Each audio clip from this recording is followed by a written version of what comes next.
பர்திமேயு சுவிசேஷ ஊழியங்கள் வழங்கும் நற்செய்தி நேரம். தேவ செய்தி பாஸ்டர் ஆர். அகஸ்டின். இந்த நாளில் உங்களோடு நான் பேசி வருகிறேன். தூக்கம் ஆசீர்வாதத்தை குலைத்துவிடும். இன்னைக்கு நிறைய பேர் தூக்கம் தூக்கம் தூக்கம், ஏன்னா நித்திரை பிரியர். அநேக நேரம் தூங்கி தூங்கி தூங்கி தூங்கி தான் வாழ்நாளில் பாதி போயிடுச்சு. ஒரு வருஷத்துக்கு எத்தனை நாள் கொஞ்சம் யோசிச்சு பாருங்கள், 365 நாள். இதை 8ஆல் பெருக்கி பாருங்கள், அந்த வருஷத்தில் எத்தனை நாள் வரும்? ஒரு மாதத்துக்கு 10 நாள்லாம் 12 மாதத்துக்கு 120 நாள் நம்முடைய வாழ்க்கையில் தூக்கம் தான். மொத்தம் 365 நாளில் 3 பங்கு கிட்டத்தட்ட 120 நாள் தூக்கம் போயிடுது. எனக்கு கண்மானே, தூங்குறது நல்லது, ஆனால் அசதியாக இருந்தால் தூங்க வேண்டியதான். ஆனால் எப்பவும் தூங்கினா என்ன பிரயோஜனம்? நமக்கு ஒன்று தெரிய வேண்டும். உங்கள் வேதாகமம் எங்கே இருந்தாலும் தயவு செய்து தேடி எடுத்து ரோமர் 13:11 திருப்பி வைத்துக் கொள்வீங்களா? அப்படி எல்லாரும் எடுக்கிற வரைக்கும் ரோமர் அப்போஸ்தலனாகிய பவுல் ரோமாபுரியாருக்கு எழுதின நிருபத்திலே 13ஆம் அதிகாரம் 11ஆம் வசனத்தை அப்படி எல்லாரும் திருப்பி எடுக்கிற வரைக்கும் நீங்களும் நானும் பாடுமா? அல்லேலூயா. நேசதே புந்தேது பாதம் அமர்ந்து நிம்மதி நிம்மதி. நேசதே புந்தேது பாதம் அமர்ந்து நிம்மதி நிம்மதி. ஆர்வமுடனே பாடி துதிப்பே ஆனந்தம் ஆனந்தமே. ஆர்வமுடனே பாடி துதிப்பே ஆனந்தம் ஆனந்தமே. அடைக்கலமே அதிசயமே. அடைக்கலமே அதிசயமே. ஆராதனை ஆராதனை. அடைக்கலமே அதிசயமே. ஆராதனை ஆராதனை.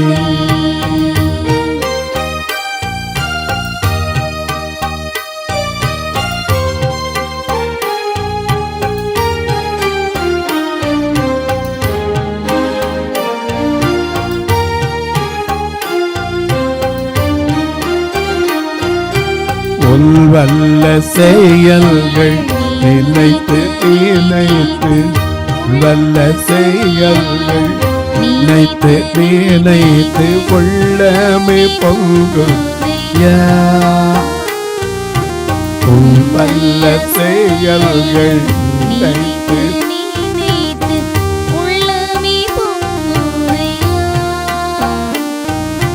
நல்லவரே நன்மை செய்பவரே. நல்லவரே நன்மை செய்பவரே. நன்றி நன்றி ஐயா. நல்லவரே நன்மை செய்பவரே. நன்றி நன்றி ஐயா. நல்லவரே வல்லவரே. நல்லவரே வல்லவரே. ஆராதனை ஆராதனை. நல்லவரே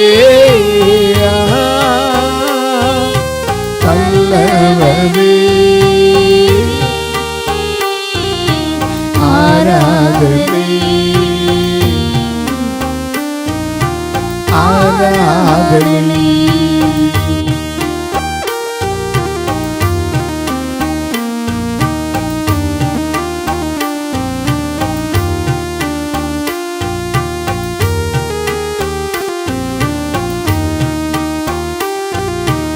எத்தனை இல்லல்கள் என் வாழ்வில் வந்தாலும், எத்தனை இல்லல்கள் என் வாழ்வில் வந்தாலும் உண்மை ஐயா. எத்தனை இல்லல் என் வாழ்வில் வந்தாலும் உண்மை பிரியே ஐயா. ரத்தமே சிந்தி சாட்சியாய் வாழ்வே நிச்சயம் நிச்சயமே. ரத்தமே சிந்தி சாட்சியாய் வாழ்வே நிச்சயம் நிச்சயமே. ரட்சகரே இயேசுநாதா ஆராதனை ஆராதனை. ரட்சகரே இயேசுநாதா ஆராதனை ஆராதனை.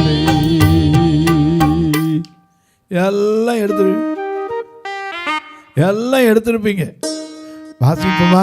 இப்போ வேதத்தை ரோமர் 13:11 வாசிக்க கேட்போம். நித்திரையை விட்டு, நல்ல கவனிங்க, நித்திரையை விட்டு எழுந்திருக்கத்தக்க வேலை ஆயிற்றென்று, எழுந்திருக்கத்தக்க வேலை ஆயிற்று என்று நாம் காலத்தை அறிந்தவர்களாய்.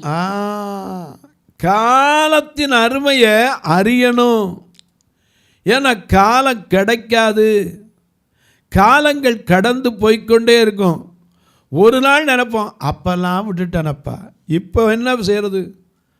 ஐயா நமக்கு ஒரு பழமொழி சொல்லி கொடுத்தாங்க, காற்றுள்ள போதே தூற்றிக்கொள்.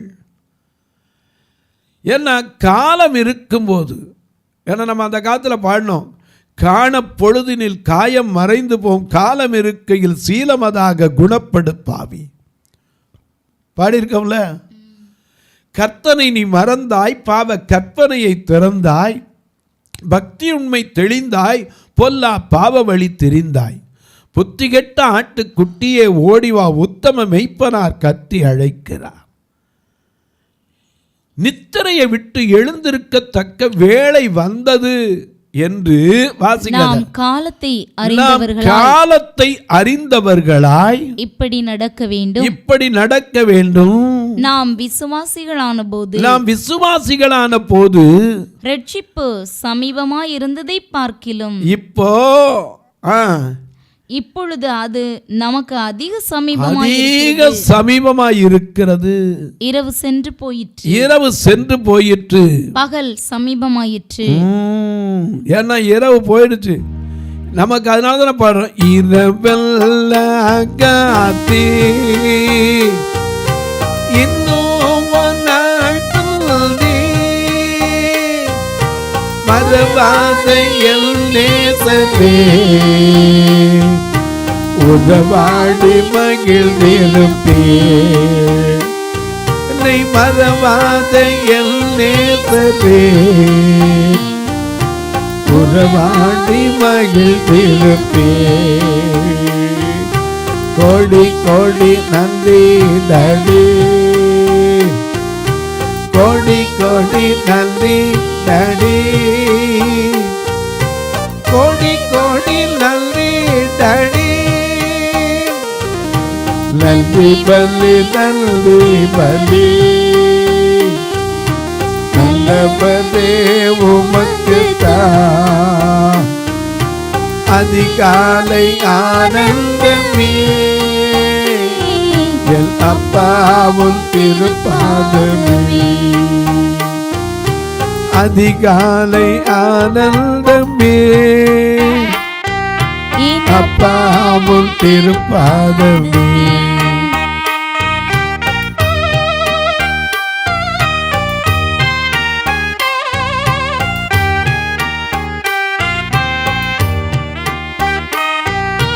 வேதனை துன்பம் என்றால் பிரிக்காது ஒரு நாளும் நாதென்னே முன்னிலையில் நான் நாள்தோறும் வாழ்வேனையா. இயேசு நாதென்னே முன்னிலையில் நாள்தோறும் வாழ்வேனையா. கோடி கோடி நன்றி நடி, கோடி கோடி நன்றி நடி, கோடி கோடி நன்றி நடி. நன்றி பல்லி நன்றி பல்லி நல்லவதே உமக்குத்தான். அதிகாலை ஆனந்தமே என் அப்பாவும் திருப்பாதமே. அதிகாலை ஆனந்தமே என் அப்பாவும் திருப்பாதமே. ஐயா, லித்திரடியை விட்டு எழுந்திருக்கத்தக்க வேளை வந்தது. இது தூங்கிட்டு இருக்க நேரம் இல்லை. தூங்கினா சத்துரு வந்து என்ன செய்து விடுவான்? களையை விதைத்து விடுவான். கனநித்திரையின் ஆவி வந்துருச்சுன்னா நமக்கு இருக்கிற ஆசீர்வாதம் போயிடும். சோம்பல் வந்துருச்சுன்னா வறுமை தன்னை அறியாமலே வீட்டுக்குள்ளே வந்துடும். தூக்கம் தூக்கம் தூக்கம் அழகாச்சுரா, தூக்கம் கந்தையை உடுத்து வைக்கும். நாம் ராஜாவின் பிள்ளையை கந்தையா உடுத்தணும்.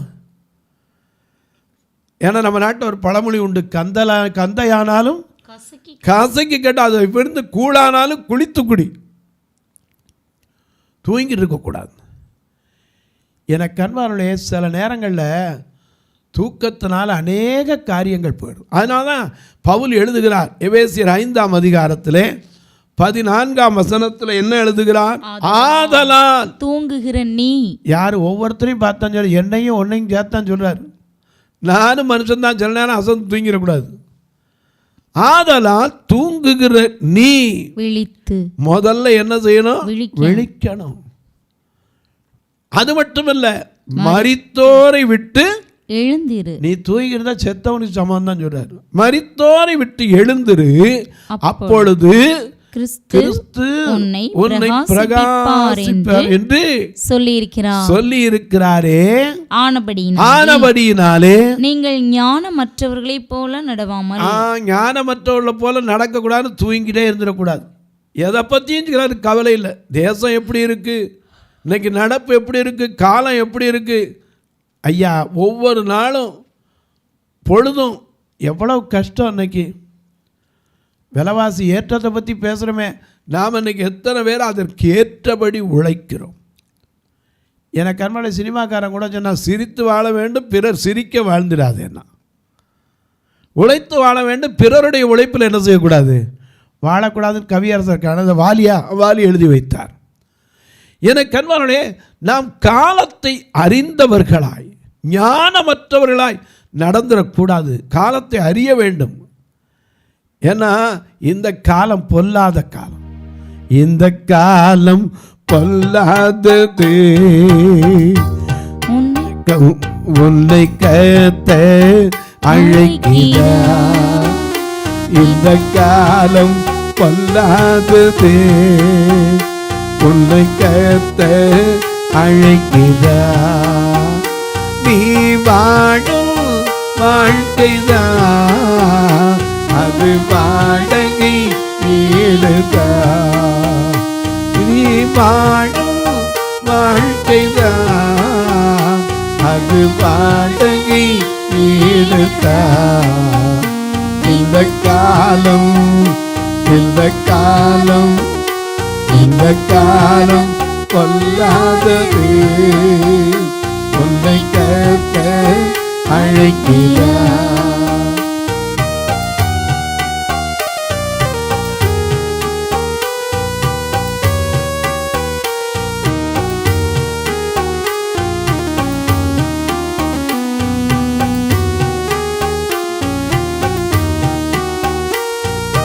உன்னையே ரட்சிக்க உன் கூடவே இருக்கிறேன். உன்னையே ரட்சிக்க உன் கூடவே இருக்கிறேன் என்று வாக்கு அளித்தவன் நம்மை காத்து வருகிறார். உன்னை வாக்கு அளித்தவன் நம்மை காத்து வருகிறார். இந்த காலம் இந்த காலம் இந்த காலம் பொல்லாதது உன்னை கர்த்தர் அழைக்கிறார். ஞானமற்றவளை போல தூங்கிடக்கூடாது. அதனால தான் சொல்றார், ஆதலால் தூங்குகிற நீ விழித்து, முதல்ல விழித்து மரித்தோரை விட்டு எழுந்திரு. ஏன்னா முதல்ல விழிக்கணும், விட வேண்டியதை விடணும், மரித்த நிலையிலிருந்து என்ன செய்யணும், வரணும். ஏன்னா மரித்தோரும் மௌனத்தில் இறங்கினோரும் கர்த்தரை துதிக்க மாட்டான். நாம மௌனத்தில் இறங்கிட்டோம், இல்லை, உயிரோடு தான் இருக்கோம். சுகபோகமாய் வாழ்கிறவன் உயிரோடு செத்தவன். ஏன்னா வெளிப்படுத்தின விசேஷத்தில் வாசிக்கிறோம்ல, சுகபோகமாக வாழ்கிறவன் உயிரோடு இருந்து பிரயோஜனம் இல்லை, செத்தவன். மறந்துடக்கூடாது. தூக்கம் இருக்கணுங்க, கட்டாயம் மனுஷனுக்கு தூக்கம் இருக்கணும். தூக்கம் இல்லைன்னா ஒரு காரியம் நடக்காது. ஆனால் அதே சமயத்தில் அளவோடு இருக்கணும். காலத்தின் அருமையை அறியணும்.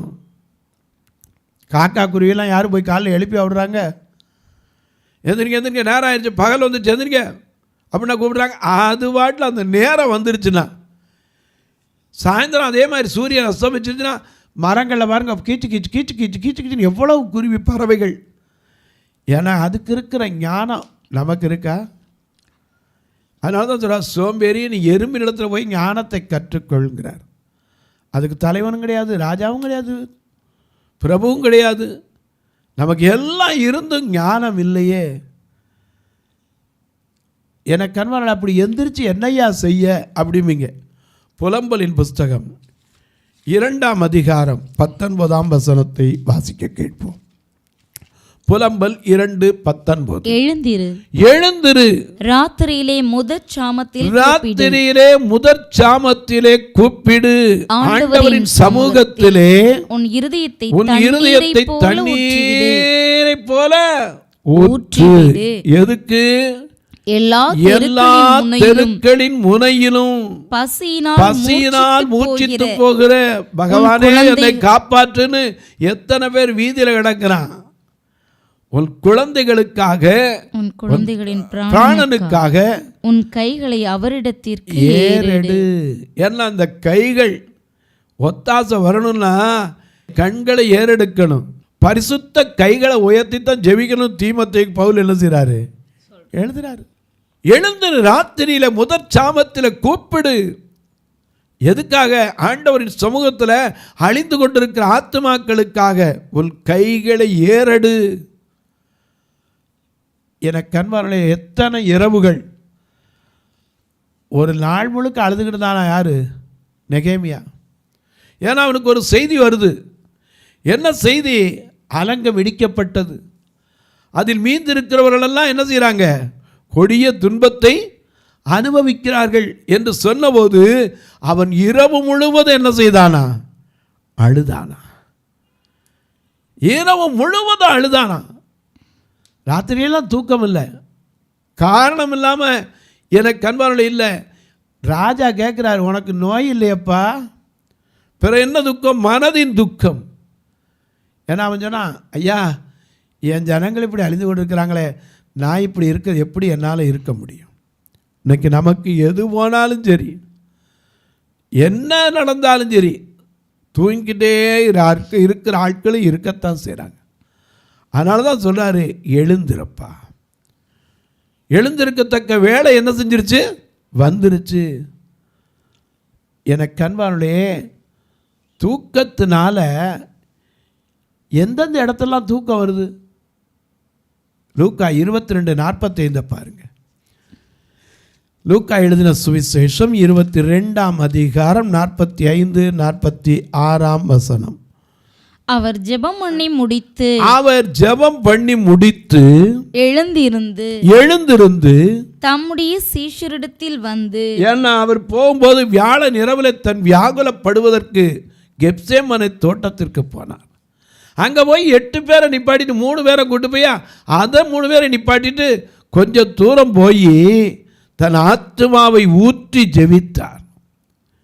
ஏன்னா மரணத்தில் அந்த வேதனை இல்லை, தான் படப்போகிற அந்த இத்தனை கொடிய பாடுகளையும் பார்த்து, ஆண்டவரே உமக்கு சித்தமானால் இந்த பாத்திரம் என்னை விட்டு நீங்கட்டும், ஆனாலும் என்னுடைய சித்தத்தின்படி அல்ல உம்முடைய சித்தத்தின்படி. அதே மார்க் 14:37 பார்க்கிறோம். அங்கே இன்னொரு வசனத்தை வாசிங்க, அது கெத்சேமனையில் நடந்ததுதான். மார்க் 14:37. பின்பு அவர் வந்து அவர்கள் நித்திரை பண்ணுகிறதை கண்டு பேதுருவை நோக்கி சீமோனே நித்திரை பண்ணுகிறாயா? 1 மணி நேரம் விழித்திருக்க கூடாதா? ஏன்னா அவருடைய வியாகுலத்தில் பங்கு பெறக்கூட அவங்களுக்கு இல்லை, தூக்க மயக்கத்தில் இருக்கிறாங்க. இன்னைக்கு நாம் எத்தனை பேர் தூக்க மயக்கத்தில் இருக்கிறோம்? தூங்கணும், கண்டிப்பாக தூங்கணும். மனுஷனுக்கு ரெஸ்ட்டு வேணும், ஆனால் வாழ்க்கையே ரெஸ்ட் ஆகிடக்கூடாது. தொலைக்காட்சியில் பார்க்குற என் அன்பு மக்களே, இந்த நிகழ்ச்சியை நாள்தோறும் பார்க்குறீங்க, கேட்குறீங்க, பரவசம் அடைகிறீங்க, ரொம்ப சந்தோஷம். ஆனால் இதற்காக ஜெபிக்கிறீங்களா? இது தொடர்ச்சியாக வரணும், தேவைகள் சந்திக்கப்படணும். ஏன்னா தொலைக்காட்சி பணம் கட்டணும், ரெக்கார்டிங் பணம் கட்டணும். அது மட்டும் இல்லை, 2 சபை உண்டு, 2மே பார்வையற்ற மக்கள் நிரம்பி வழிகிற சபை. அதிலிருந்து கரண்ட் பில்லு கட்டுற கூட காணிக்க வராது. ஆனால் அவர்களுக்கு ஏன் ஐயா இந்த பாடுபட்டு சத்தியத்தை சொல்லுங்க, எந்த ஆத்மாவும் கெட்டு போயிடக்கூடாது. தேவனுடைய வாஞ்சை அதுதான். தேவன் தம்முடைய ஒரே பேரான குமாரனை விசுவாசிக்கிறவன் எவனோ அவன் கெட்டு போகாமல் நித்திய ஜீவனை அடையும்படிக்கு அவரையே இவ்வளவாய் உலகத்தில் தந்தருளி அன்பு கூர்ந்தார். யோவான் 3:16. அந்த அன்பினால தான் ஒருவரும் அழிந்து போயிடக்கூடாது, கெட்டு போயிடக்கூடாது. எனக்கு அன்பானுடைய திருநெல்வேலி மாவட்டத்தெல்லாம் வந்து பார்த்தீங்கன்னா உள்ளேயே கண்டுதினாக தங்கியிருக்காங்க. ஒரு அறை தான் இருக்குது, இன்னொரு அறைகட்ட இடம் இருக்குது. ஆனால் நான் யார் வீட்டையும் போய் கதவை தட்டி தொந்தரவு பண்ணி ஐயா எனக்கு கொடுங்கன்னதில்லை. கர்த்தர் யார் மனசில் ஏவுறாரோ அவரை கொண்டு தான் இன்னொரு அறை கட்டப்பட வேண்டும். மதுரையில் எத்தனையோ பார்வையற்ற வயதான பெண்கள், இடையில பார்வை போனவங்க, ஆரம்பத்துலேருந்தே போனவங்க, சிலர் குடும்பங்கள்லேருந்து கைவிடப்பட்டவங்க, இப்படிப்பட்டவங்களுக்கெல்லாம் வைக்கிறதுக்கு மாடியில் இடம் வச்சுருந்தோம். அது 20 வருஷமாக ஓடு தான் போட்டுருந்துச்சு. அந்த ஓடு உடஞ்சி போய் இப்போ ஒழுக ஆரம்பிச்சிருச்சு. ஏன்னா சின்ன பிள்ளையெல்லாம் கூட சில நேரத்தில் கள்ளத்துக்கு போட்டுறாங்க. என்ன செய்கிறது? 2004 போட்டோம். இப்போ திரும்ப ஓடு போடுறதுக்கு நான் விசாரிக்கும் போது சொன்னாங்க, ஓடு போட்டால் இன்னும் பிரயோஜனம் இல்லை பிரதர். ஓடு போட்டால் திரும்பி உஷ்ணமும் கூடி போயிருக்கு, திரும்பி மாற்றத்தான் எனக்கு கொஞ்ச நாள் கழிச்சு. சென்ட்ரிங்கா போடுங்க. நல்ல யோசனை. எவ்வளவு ஆகும்னு கேட்டேன். 6 லட்சம் ரூபான்னாங்க. ஆண்டவர் தான் அதை எழுப்பி தரணும், நீங்களும் அதற்காய் ஜெபியுங்கள். அது மட்டும் அல்ல, வேனில் கூட்டிகிட்டு வந்து ஆலயத்தை சேர்க்குறக்க ஒரு வாரத்தில் 4000 ரூபா கொடுக்குறோம். இது போய் எல்லாரையும் சாப்பிட வச்சு தான் அனுப்புகிறோம். ஒருவேளை நீங்களும் ஒரு வியாபாரம் வைத்திருப்பீர்கள் என்றால், ஐயா நான் பொருளாக கொடுக்கலாமா? தப்பே கிடையாது. நான் ஒரு 4 மூட்டை அரிசி அனுப்பட்டா, கொஞ்சம் மசாலா சாமான்கள், மளிகை சாமான் கொடுக்க தாராளமாக. ஆனால் கட்டாயம் இல்லை, விசனமாய் அல்ல. எனக்கு அன்பானவர்களே, உங்கள் ஜபக்காரியம் எது இருந்தாலும் சரி, காலையில் 10லேருந்து 5க்குள்ளே சொல்லணும். ஏன்னு கேட்பீங்க, நான் 24 மணி நேரம் ஜப உதவின்னு போட்டுட்டு உங்கள் ஃபோனை அட்டன் பண்ணாமல் இருந்தால் என்ன பிரயோஜனம்? 10 மணிலேருந்து 5 மணிக்குள்ளே சொல்லலாம்.